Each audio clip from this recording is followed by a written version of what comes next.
This past spring, I did what any normal junior student with great aspirations to go to college would do: research. I delved into countless articles, school websites, and even found myself in TikTok rabbit holes, watching videos such as A Day in My Life as a Student in the University of Miami, or What I Eat as a Student in Yale, in hopes to get to know universities better. While conducting this personal research, I discovered something fascinating.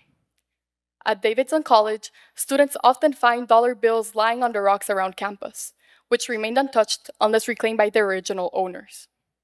This speaks volumes about the honor code system that governs the student behavior at Davidson College. As I flipped through the pages of my book, Fisk, Guide to Colleges, I read about Vanderbilt University and the practice of proctoring exams without professor presence.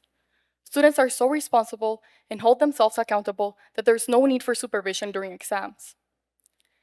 I was absolutely astonished that such a large group of students would consistently opt to do the right thing. As I quickly learned, this is the essence of doing the right thing, regardless of whether there's a reward or punishment. This concept deeply resonated with me as it aligned with my belief in a system that incorporates integrity at its core. In a world where principles are not always upheld, having a moral compass that guides our actions has always been crucial to me. But in order to understand what ethical leadership truly means, it's important to understand the foundational principles of ethics and what defines effective leadership. Aristotle defines ethics as the study of character, habits, and virtues that enable us to lead a good life. Essentially, a set of principles that guides our actions. In much the same way, leadership comes in many different forms and significantly influences the world around us. Whether in corporate settings, social environments, or everyday decisions, leadership is key. Whether positive or negative, and aside from its strategy of influence, it is ultimately defined by the Oxford Dictionary as taking risks and challenging the status quo. Effective leaders motivate others to achieve something new and better, pursuing it willingly rather than as an obligation. It's important to recognize that the opportunity to lead isn't confined to those informal positions of power. We all have the chance to be leaders of change in our everyday life. Every decision, whether big or small, presents the opportunity to do what is right, and those choices ultimately define our leadership. With this in mind, an ethical leader embodies certain key qualities. Number 1, they lead by example, demonstrating the behaviors they expect from others, being role models of the values that should be practiced. Number 2, they foster respect, creating an environment where everyone feels valued and respected, listening to and evaluating all perspectives with dignity. Number 3, they value honesty. They are transparent and ensure that everyone is on the same page, creating a community built on trust. Number 4, an ethical leader is fair. They treat others with compassion, empathy, and understanding. They eliminate all bias and treat everyone equally. Number 4, they're team-focused, prioritizing the success of the group over individual gain.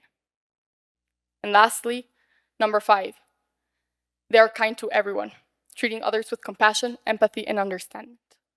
However, as I continued my research, I discovered something fascinating. A research published by the State Moral Leadership Report published by the World Economic Forum in 2021, including data from 1,500 individuals, showed that only 7% of managers and 8% of CEOs are considered moral leaders.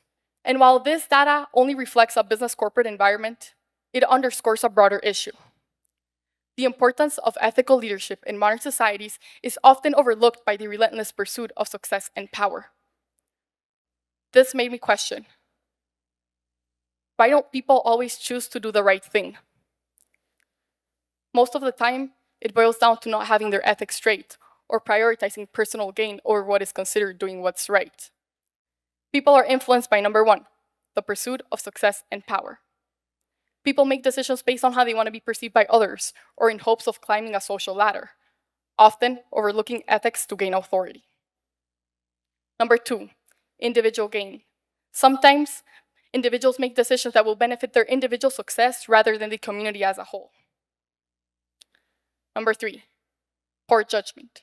Whether it is lack of experience, lack of knowledge, or simply ignorance, it leads to unethical decisions. And the worst part is that the person taking the decision doesn't even realize the impact of their actions. Number 4, egocentrism.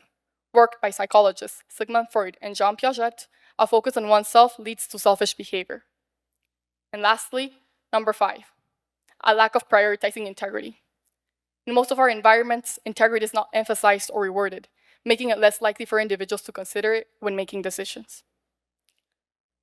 So the reason only a small percentage of leaders are considered ethical, it's because it's difficult. It's not easy navigating personal biases or prioritizing the community welfare over what is considered doing the right thing. The true test to leadership then lies in maintaining ethical standards. It's easy to follow rules when there's a reward or threat of punishment. However, doing the right thing simply because it's the right thing to do, even when no one else is watching or choosing to do the same, represents true leadership. In addition to doing what is right, being an ethical leader has additive benefits, such as fostering a supportive culture, enhancing team performance, and promoting moral integrity. Ultimately, building a foundation for long-lasting collaboration and respect. Davidson College and Vanderbilt University are a perfect example into how such leadership can drive societal change, places where integrity is the norm rather than the exception. And while I could stand here and talk to you about collaborative efforts such as creating workshops, policies, and codes of conduct, at the end of the day, real change begins at a personal level.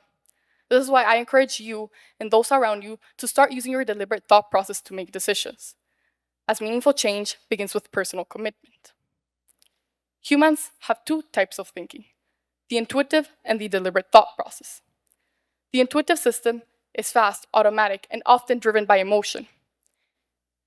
It allows us to make quick decisions, such as instantly recognizing a friend in a crowd or reacting swiftly in a dangerous situation.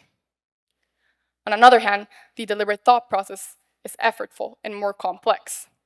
It enables us to analyze our logic and use our reasoning, enabling us to solve complex problems, reflect on our values, and consider the long-term consequences of our actions.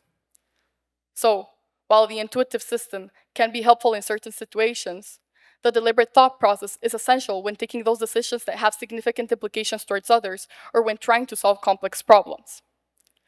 Research published by the Harvard Business Review has recently shown that using your deliberate thought process to take decisions leads to much more ethical outcomes, as it allows us to analyze our actions and align them with our beliefs, and consider the long-term consequences of our action. So once again, I stand here and I ask you to use your deliberate thought process when taking those decisions. Take time to evaluate your choices. Consider your morals. Don't act impulsively. And be that change that our world so desperately needs. Thank you.